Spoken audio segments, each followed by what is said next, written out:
welcome. Please help me give her a big round of applause. We're live on Facebook, we're live on YouTube, we're live on, I think, Instagram now as well. Give a call for my guest for today, Miss Tosin Oshinowo. Hello, Tosin. How are you? So I needed to put your audio volume on the yes, I can hear you on the Instagram now. How are you, Tosin? I need to hear you on this one. Okay, good, good. I'm well. How are you? I'm fine, thank you. So you have to unmute yourself from the YouTube one as well. Can you hear me well? I can hear you very well. You need to unmute yourself from the YouTube, but just lower the volume. Yeah, so just lower the volume. Okay. Okay, but lower the volume. Okay. So they can hear you. So is that better? Yes, fantastic. It's better. It's perfect. Now I can hear you on both platforms. Excellent. So how are you? I'm very well. How are you doing? How's Corona treating you, or the stay at home? Have you gone out at all? Did you go out yesterday or today? You went out today. Yeah, I went out too. I had to go to work today, and I went to the bank yesterday. It was crazy, but you know, we have to do what we have to do. Yeah. I mean, it's I mean, the idea is not to go out to any space that has a lot of people, but it's difficult to say that people don't move at all. I mean, I've been to the supermarkets, buy stuff, but nowhere crowded. Were you bored at home for the 4 weeks? Were you bored for the 4 weeks?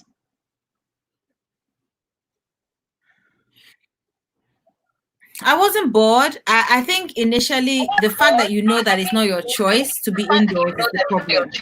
But the minute you get over that initial 2-3 days of this is strange and just get on with your work, then I was fine. So I'm actually in a good routine now. I'm very happy to wake up every day, go and jog, come back, have my routine for work. My daughter is in school, you know, so we have a good pattern now. I'm very, very happy to do this for another month.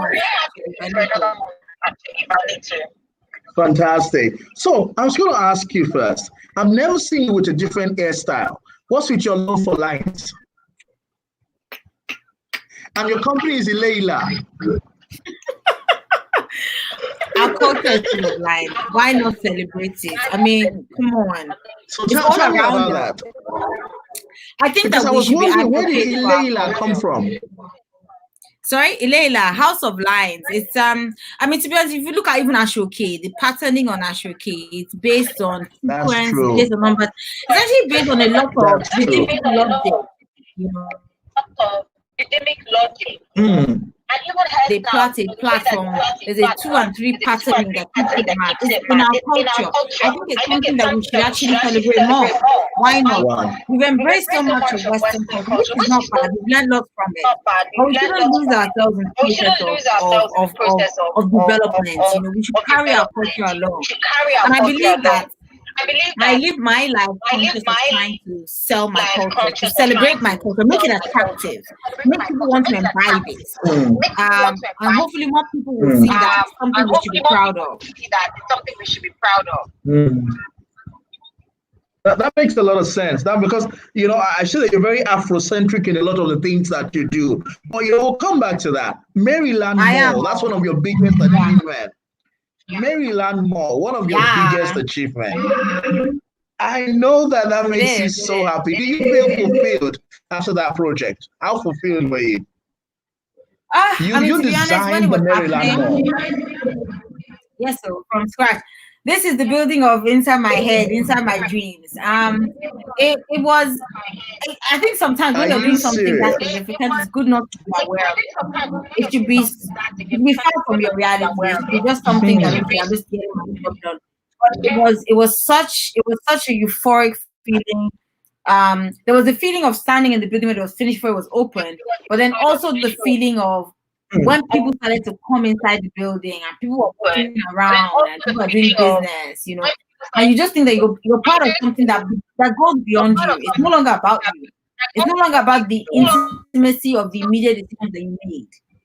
It's now about legacy. It's about how other people will create their own stories from that space. And I mean, you can't value it in money. It's so priceless. I'm quite happy. You know, it's been the best experience so far. I look forward to replicating it. So tell me, what was really the concept about? What was unique about the concept? So I mean, the building it had a lot of, I won't say stops and starts, but a lot of changes in design from the very beginning. Initially, we had a big window on the front that was open on the corridor that you could probably see merchandise. But eventually, the client decided they wanted to look at opportunities for additional revenue generation. And then obviously the idea of advertising came on, and then obviously and I was told that I didn't have a choice, I had to work with it.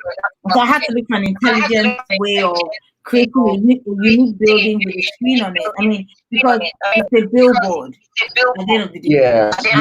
In the thought process and thinking up ideas, you know, it just dawned on me, actually, when I was doing some shopping online, that I could actually make the building black so that it now became a silhouette to all the brand merchandising on it.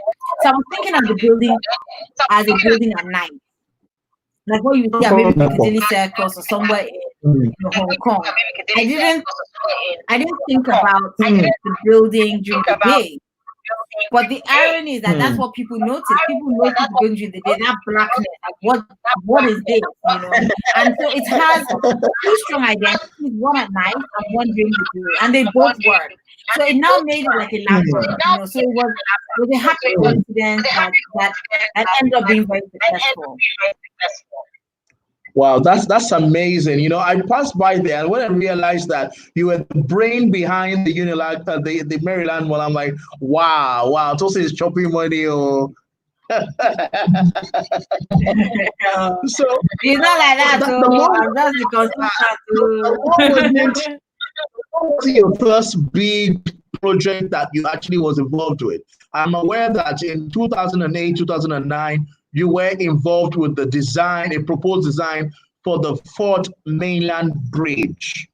What did you add to that process? And what are the things that you really contributed to that proposal, that design, that perhaps you will look forward to seeing as Governor Sanwo-Olu begins the process to implement the Fourth Mainland Bridge idea? What would you like to see on the Fourth Mainland Bridge? And what did you add to that process at that time? So that project was quite interesting because that project was done when I was working for Office of Metropolitan Architecture in Rotterdam. So I wasn't in Nigeria. And there are only two Nigerians that worked in the office at that time. There was a guy called Kunle Adeyemi, who he was an associate at the time, and I was a junior architect in the practice. So I formed the core of the design team. There were 5 other people that worked with me on that, 7 other people, so there were 8 of us all together. But I was the only Nigerian. So a lot of people are looking to me for understanding of culture, of how people use space. So that was quite interesting. And so what I brought to the table was that in Nigeria today, or at the time, one of the biggest issues we had was traffic and how everything comes to the streets. The supermarket comes to the streets. You can buy water, you can buy boutique, you can buy phone, you can buy charger, you can buy credit, you can buy soap, you can buy orange, you can buy bread, all inside traffic at the same time. And that's what made it interesting. And so I started, we have an interesting relationship with public space in Nigeria. But we need to look at this idea of public space because worldwide, public spaces are spaces that are designed as parks, they're separate enclaves. You go to a park. But in Nigeria, the public space is the streets. And that's actually what is interesting. And how can we now replicate that in this kind of situation? And that was why we ended up having a double separation. So we had vehicular traffic at the top, and then we had pedestrian spaces at the bottom. And we were taking this notion of understanding how, as Africans and as Nigerians, we use public space, and how we could now take that situation of and create a new construct of how it could be occupied. So we now created a public space on the lower end, but now let's create mega functional public spaces. So we had the middle of the bridge that could be large enough to hold concerts or large groups of people, and it was now taking this idea that is so foreign to Europe about how our public spaces are the street. Now turning it, we're now formalizing it and actually designing something around how we actually use it. And that was what made it so radical and so different. Wow, that's amazing. And another thing that is amazing is that you just turned the big 40. Yes. It's my birthday yesterday. So, With all the baby face, people don't know that there's a lot of age behind that baby face of yours. yeah, so it's exciting. Are you threatened by the younger cats? No, I'm not. No, I'm not. I think sometimes youth gives you a very necessary required ignorance and enthusiasm. Tosin Oshinowo just said you can't be 40. They don't believe that you yesterday. I'm 1980. 1980. They think they are mates, Abby. They don't know that. They don't know that. What's that Yoruba word? Yeah, I'm not threatened. I think that you need a healthy amount of youthful enthusiasm or ignorance to do certain things. Sometimes age makes you a little limited. By the time you know all the hurdles you're supposed to cross, you might decide not to do certain things. But also, youth does not give you certain levels of experience to know where the potholes are from a I do expect that people will come up after me and will do great things. It's expected, but competition is good for everyone. It's important to keep yourself innovating and moving forward. You can't be worrying about people coming behind because they're coming anyway. All you can do is, based on the experience you've gained and the value you've added, continue to evolve, continue to hone your skills, and continue to improve. That's an inevitable thing. I mean, the technology we're using today will be done in 50 years. It will. It's a guarantee. Yeah. You stay ahead of your game. You keep understanding what's happening with technology and improving yourself accordingly. I mean, it is what it is. But there's something that you cannot get as a young person. You cannot have a clientele base. Those relationships fail. Those are the things that another person can sustain. And that younger person will have to learn to build those relationships with their age group. So these things are all cycles. At the end of the day, there's no space for everybody. My grandmother says something. When the birds fly, the birds do not touch. Everybody can be.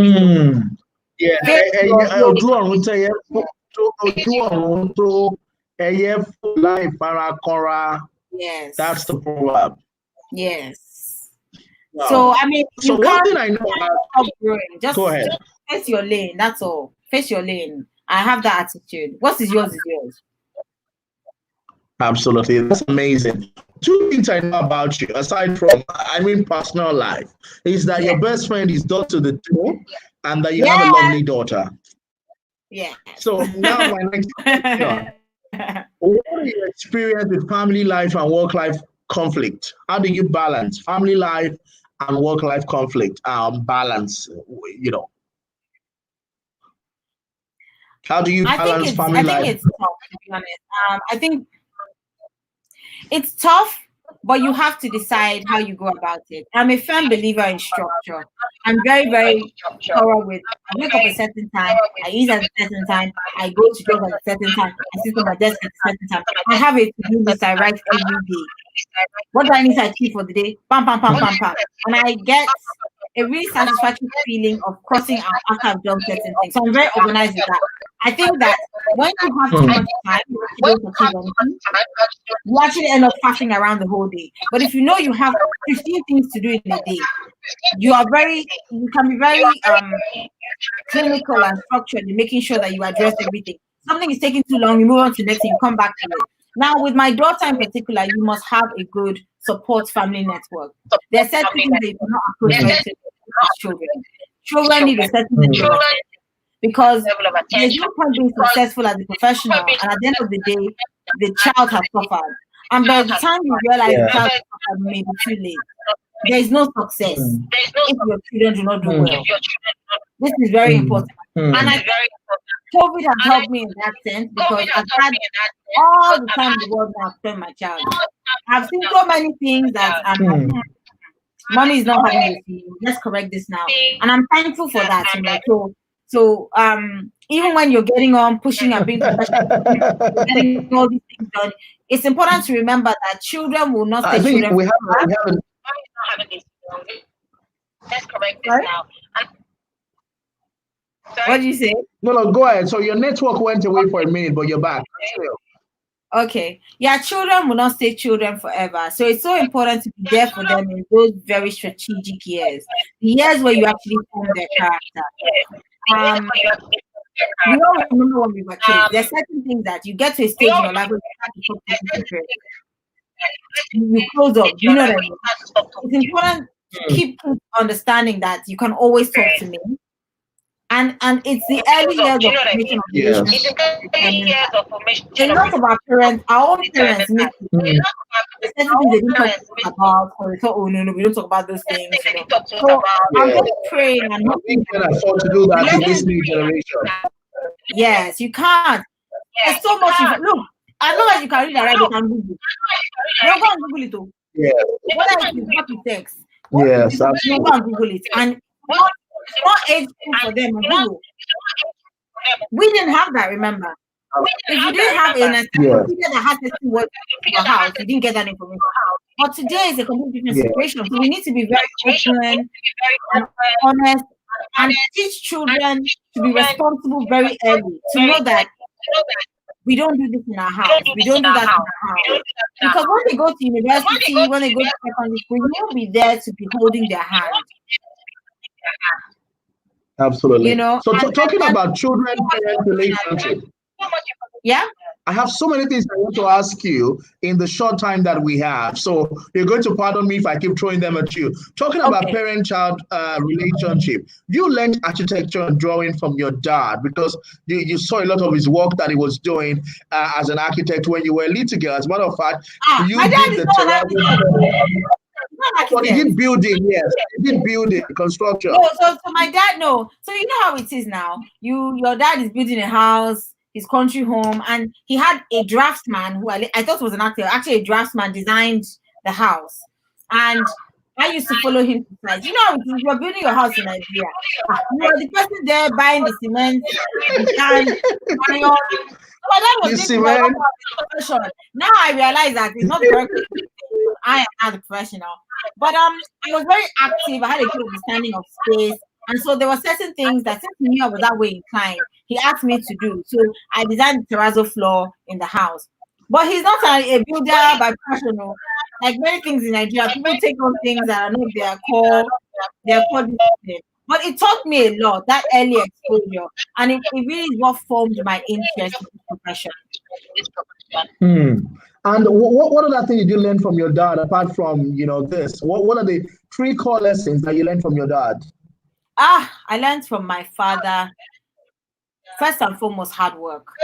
The importance of hard work, the importance of integrity. My father is my father's a gynecologist, he's a medical doctor. I grew up in the kind of house where my father wasn't with parties. Because of the nature of his profession, he deals with women, people's wives, their medical issues and stuff. And he told us that nobody wants to sit next to the gynecologist on the table. It is what it is. So he's always been a very private person socially. I never understood it, but as a woman now who has a child, I understand. Within our culture, people talk a lot. People's mouths can be very porous. Nobody wants to end up having a doctor that sits on the same table as their husband or something and can mistakenly just go and say things out there. You know what I mean? He's carrying so many private stories that it's important for him to keep a respectable distance. So I understand that also even in my profession as an architect, I don't discuss project costs with people. Because people doing a project that it's design and it's money. You cannot be just openly just discussing figures with people. You don't know where the money that kind of and people are very in this environment where security is so important. People don't want to be hearing that architect went and was saying this product costs X billion naira or 500 million naira. It's not done. So I've also learned the importance of that. So talking about project cost and all of that, what makes a project unique for you? What makes it unique? Because I'm going to go into architecture before we wrap up. What makes a project unique? I think what for me is very important in a project is creating a space that when people enter, they think, wow. They might not understand why they like it, and that's what's important. The fact that when they enter the space, the euphoric feeling of this is different, you know. There are buildings around us every day, and to be honest, there are many buildings we will drive past and not back an eyelid. Ever. We must think about the person because it doesn't make any difference. It doesn't speak anything to us. It doesn't mean anything. It's just complex. Thank you. But then there's some buildings you will enter, you think, it's like the air is clean inside here. Do you know what I mean? It's bright. You know, it makes the dining, the courtyard, the ambience, the shape, the color, the shape. You know, and sometimes it's important when people don't know why they like it, because that shows you that the person has been successful because they created an experience, and that's the difference. So I try, whenever I design buildings, I'm consciously thinking about when somebody enters, what will they see, what will they smell, how will they feel, who will they touch first, you know, those kind of things. Just like how a film director is thinking about the person who is viewing the film and the story. What are they understanding about the story, like how are they feeling about the character? You know, it's almost the care of those elements, and that's why my acting has a richness. I'm not just drawing a floor plan and saying put the door here, put the window here. No, I'm thinking about the experience of the end user, and that really is the core of how I think and the essence of my work. So I hear you say a lot.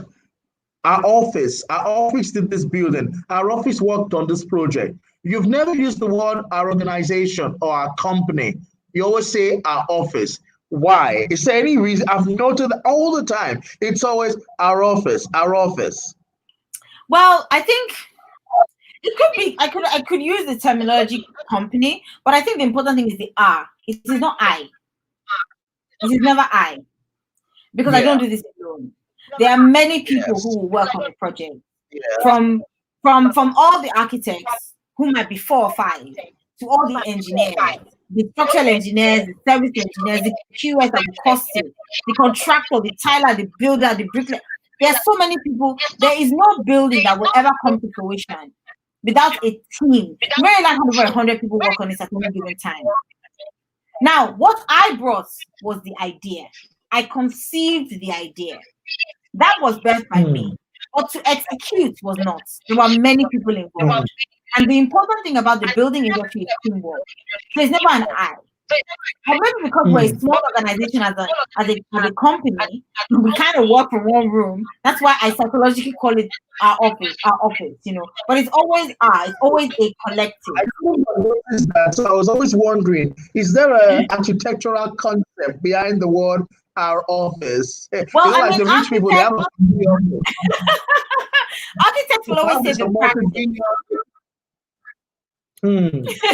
Well, technically, I think the correct term is the practice, the architecture practice. You know, that's how. But you will hardly hear an architect say the architectural company. You will hear more the practice. But now I've gotten used to using the term the office. Okay, so which prominent architect would you like to redevelop their work? No. Not in a bad way. Like, would you like to, add a spice to their work? It doesn't have to be a Nigerian. It could be a white European American architect that you admire and you like to. Who I admire, but not what I would change in their work. That is a direct stab in the back criticism. I can't do that too, because I would be very offended all the time. Our profession is one do you admire? I'll be honest, I admire Remco House's work because I worked for him and I went to that office because I like his style. You know, I left school with an aspiration of I love what this man is doing.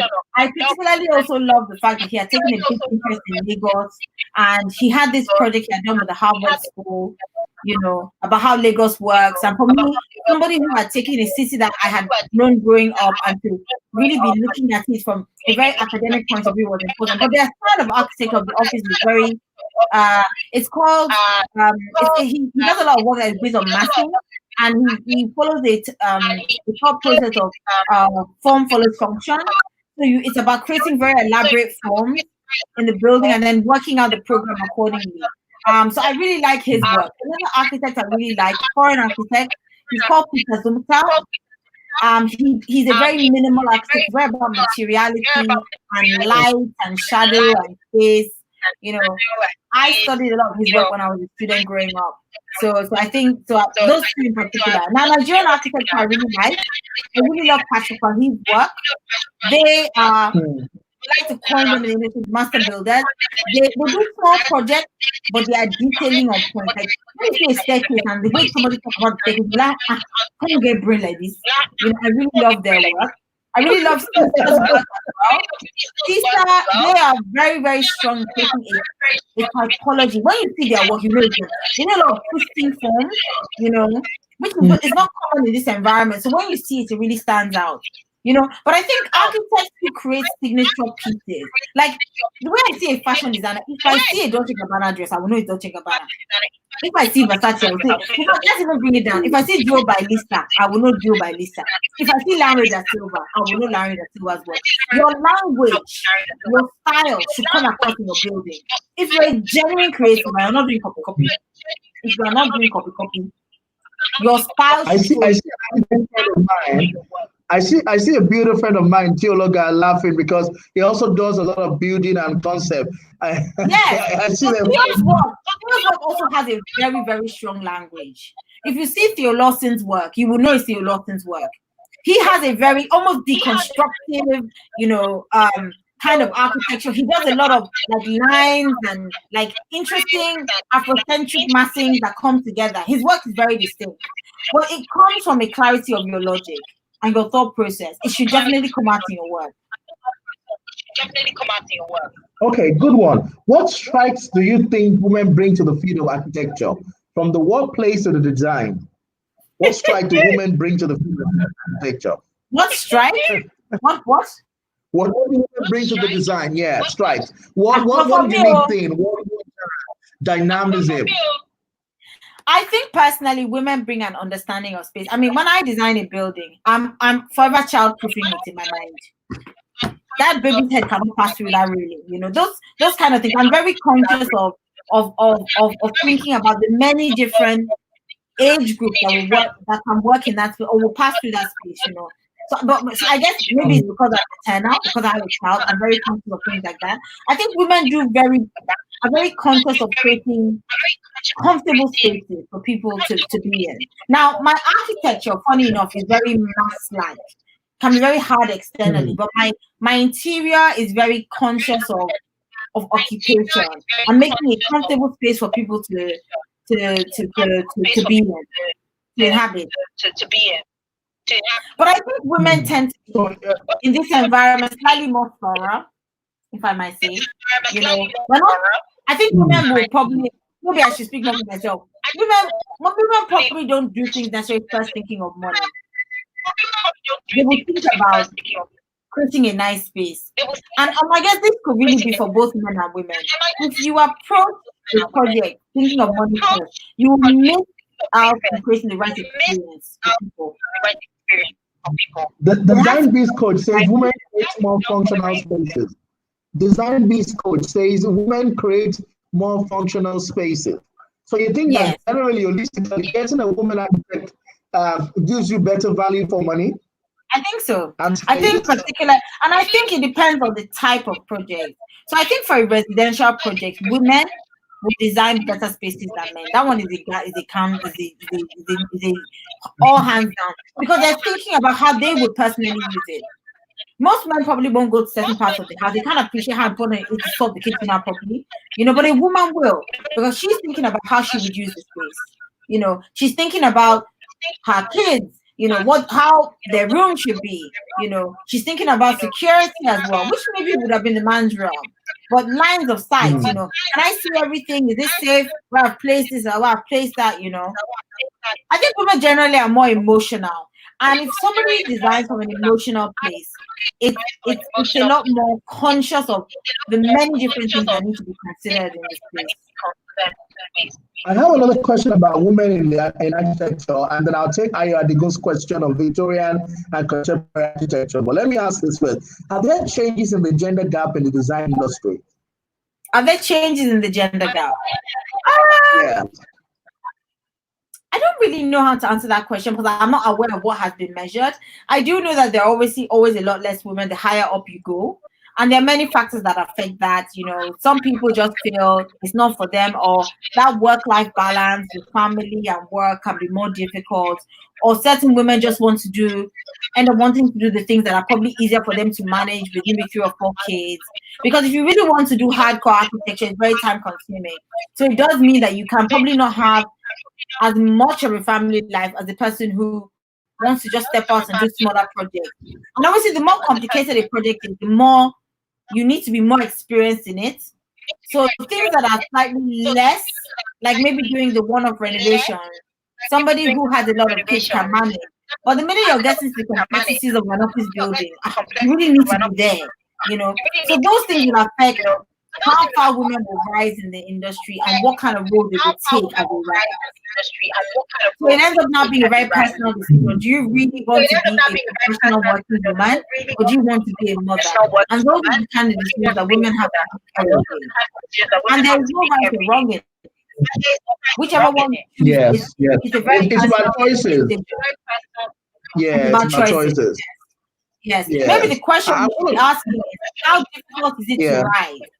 Because I do feel sometimes I might not have gotten a job because I'm a woman, because they might just feel more comfortable with a guy that they know can be there all the time. The last thing they want to hear is that, oh, you had an issue with your child in school and they know you need to go. So maybe subconsciously, if they have 2 people of equal stability or competence, they may go with the man only because they know that he may appear to be more reliable. And it might not be okay, but just based on gender expectations, he will probably get Yes. There's so much questions, and the audience have questions as well. I don't know how we're going to do this, but we'll try. Okay. I'll take one more question for me, then I'll take audience question so that we can wrap up. So, what's your vanity? What's your vanity? That's it. My vanity. My vanity are glasses. I am obsessed with glasses. I have I think I've got 12 pairs now. I've got red, yellow, blue, green, black, brown, all kinds of colors, and I use them to accessorize my feeling. And I can't see you. I'm actually very blind, and I can't wear contact lenses, and I can't touch my eyes. So I just decided, why not celebrate my disability? Let me as well make a statement out of it, And I've enjoyed it, And a lot of people was like, oh, who's that architect? That young architect that likes to wear color glasses, That's how people know me, So I guess it's also formed a bit of my brand identity now. So that's my vice. That's my vice. My brand identity now. So that's my vice. Absolutely. Okay, so I'm going to take the questions from the audience. There are a lot of them. Honorable Erolat said, ma'am, how should architects charge for their drawing? Starting from a 3-bedroom, terrace building and duplex. How should they charge for their drawing? Ma'am, how should an architect charge for their drawing? Starting from a 3-bedroom, terrace and duplex. How do you charge for your drawing? Okay, so what we tend to do, there are 2 ways you can charge. You can charge somebody on a time charge, or you can charge them based on the value of the project. I like to look at it depending on the person that I meet, and this is personal. Professionally, they will tell you charge you beforehand. Culturally, it doesn't always work like that in Nigeria. I think you need to read people's body language. I like to meet people, and based on my initial interaction with them, I'll decide how I go about it. If it's somebody who I don't feel very comfortable with, I will probably do a time charge. Because sometimes you can design a house for somebody and they like it immediately.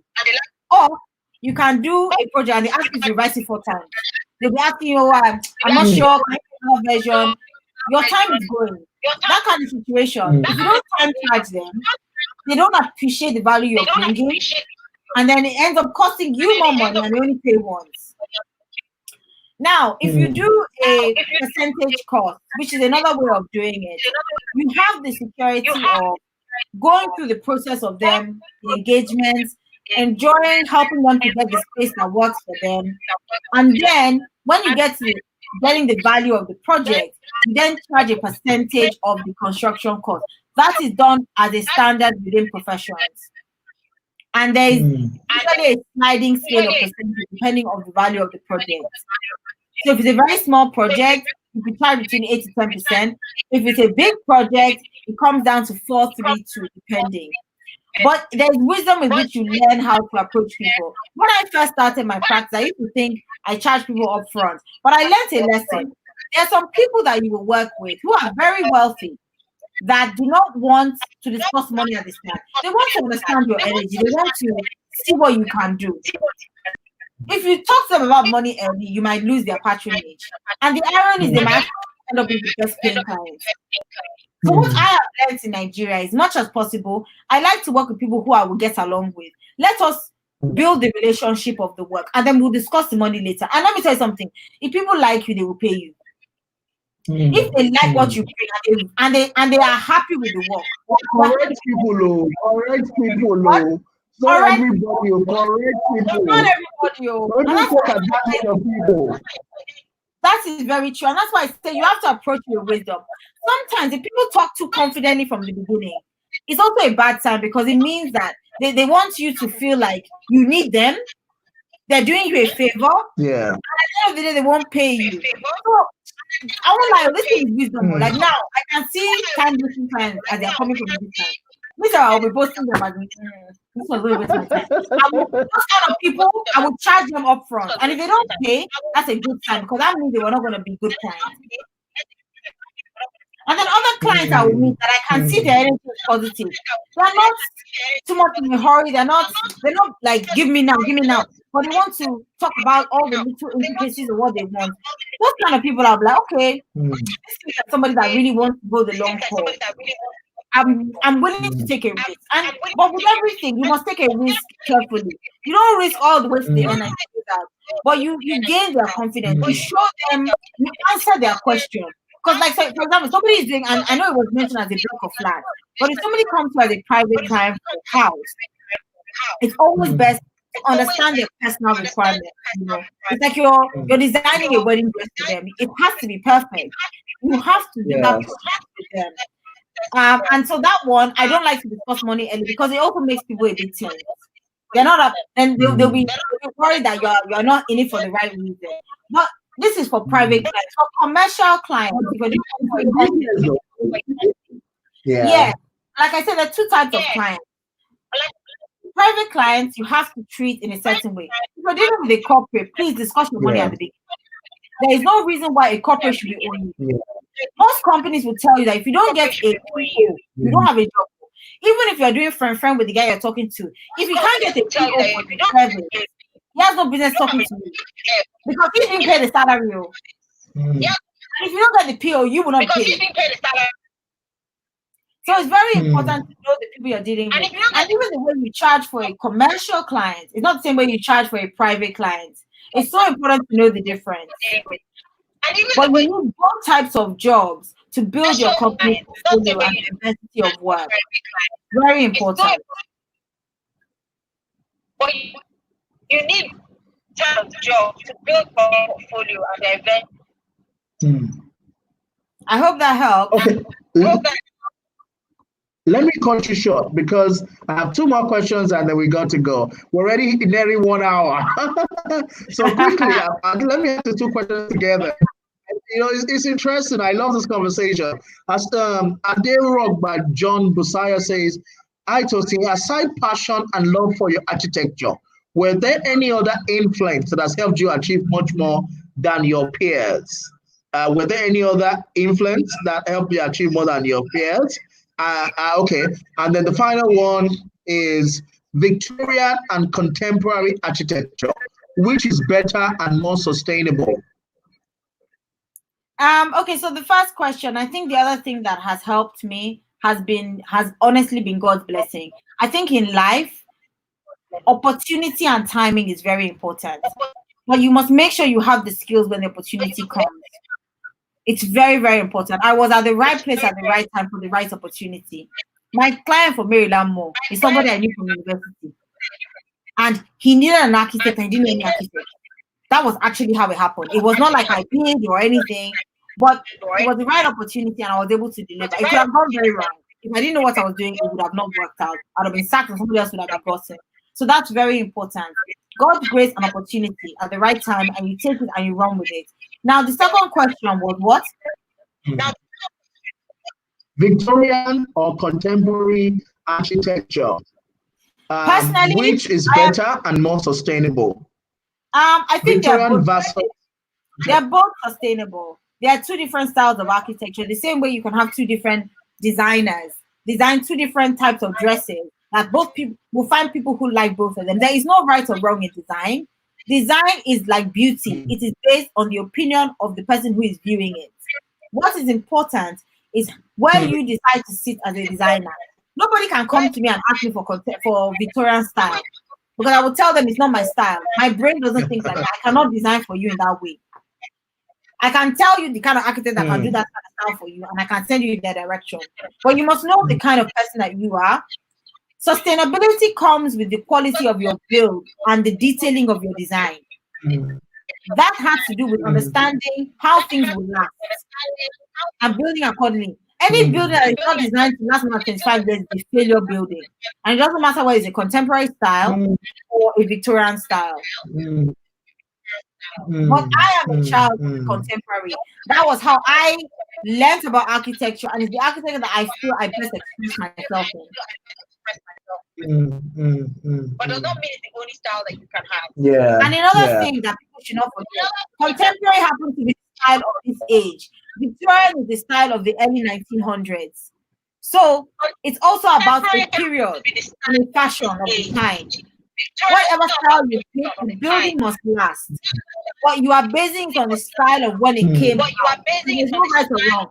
In the Victorian era, if they build contemporary, somebody will say it's ugly. The same way in today's world, somebody, if you build Victorian, they will say it's ugly because it's not the fashion of the time.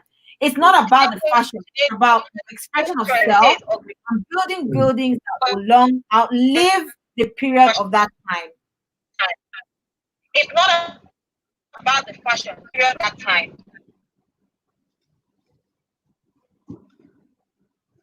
Excellent. The next, Tosin, so what's your final word to us?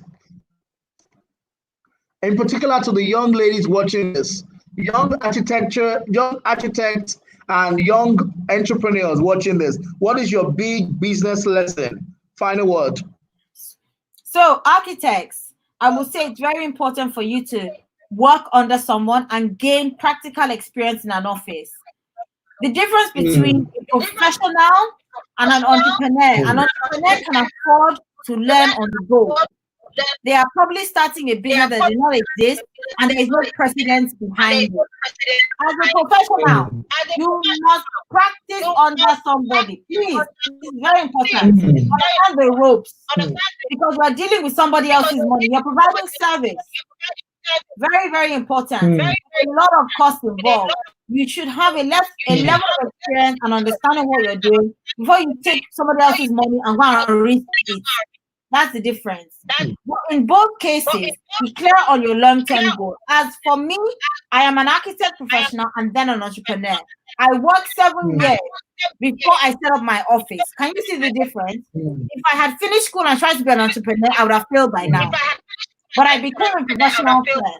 Now, if I was doing a business where I was buying and selling stuff, or I was producing a product that did not exist in the market before, I would not have had to become a professional first. I could have learned on the job, maybe with a mentor guide who can tell me the things in business that I should avoid and the things that will work and so on and so forth. But you must understand where you sit, and you have to plan your goal and your long-term vision. Both will get to 60 and both will do well. That's the irony. The entrepreneur and the professional, but their paths are very different.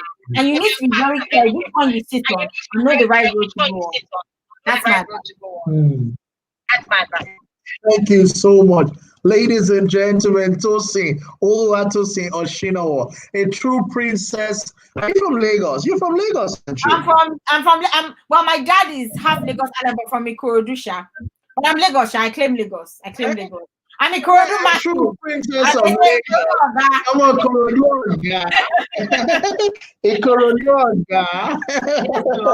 Thank you so much for your time. We've had a fantastic conversation both on Facebook and YouTube and Instagram. Thank you so much. God bless you. Watching from Congo. That's so amazing. From Brazil. Yes, people are watching everywhere. Wow. Yes. We're so grateful. Right after now, I'm going to have Yetunde Odugbeson from New York, and then I'm going to have the special advisor to the governor of Lagos on agriculture. But right now, please help me say a big thank you to Tosin Oshinowo. Thank you for your time, Tosin. I look forward to my engagement by the grace of God. Thank you. Well done. This is an amazing platform. Keep it up. Thank you. Thank you, guys. Thank you.